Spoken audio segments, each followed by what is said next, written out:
crane එක උඩ දැම්මා හරියට මාරි.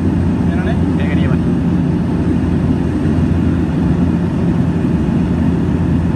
ආයේ ප්ලේන් වගේක් පේනවා. ප්ලේන් වගේක් පේනවා.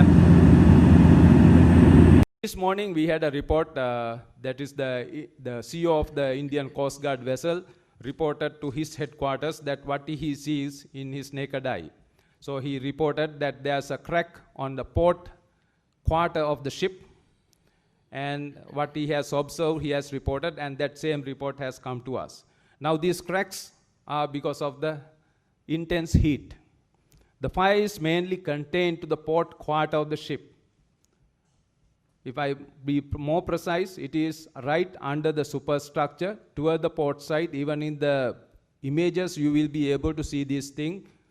So when you have intense heat in one place for quite a long of time, naturally the steel plates get deformed, the welding line get cracked, and you will start to see these cracks.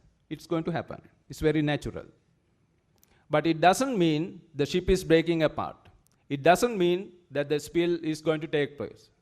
There's no threat of that.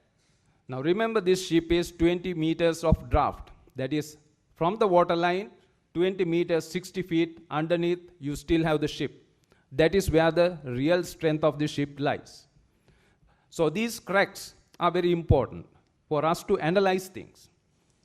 For me, it will give an opportunity for me to analyze what is the hull condition, what is the heat condition, what type of heat is being generated inside, these kind of thing. For you, it will represent something else.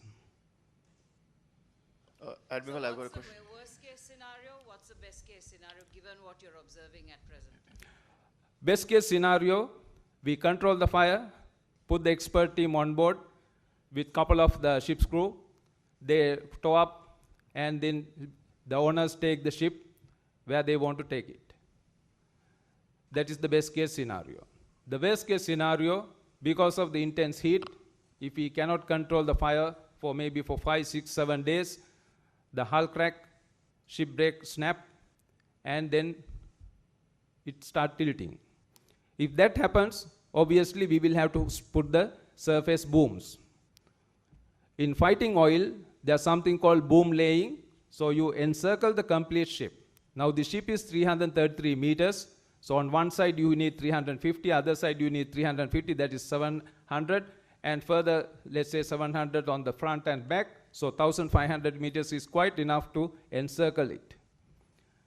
Now remember, this is 20-meter draft, and there's an intense pressure inside, underneath the water.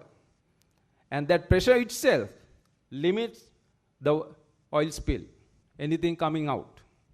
These are practical experience in the trade, in these scenarios.